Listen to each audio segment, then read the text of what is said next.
有统计指出，讲台湾每平均1点钟都有2件性侵案件通报。立宪基金会指出，讲因服务过个案有7成以上，拢压未12岁，有超过一半的受害者，代志发生20天后，才有勇气讲出嘴。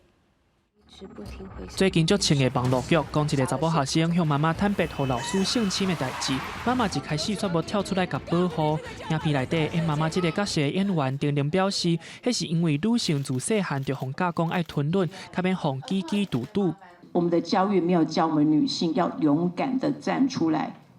争取保护她的小孩。这是我们在教育这方面真的必须要 下功夫的，但也在这边告诉所有的父母亲，不只是母亲啊，父母亲，你们一定要知道，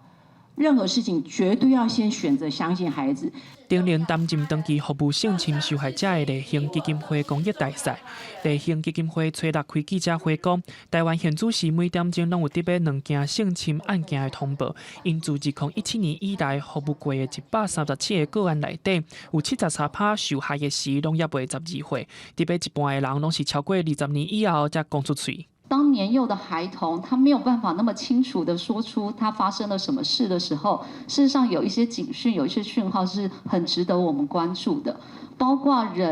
有一些人或者是地方或者是物品，他突然喜欢，后来便不喜欢。基金会表示，性侵案件发生了后，受害者4颗位啊上亲的人上重要，爱掌握听、问、接。 找死的步数，详细听受害者讲，问事件的细节，莫批评。接受因的讲法了后，紧找像立宪基金会安尼的资源到3工。记者林素谢桂林新北报道。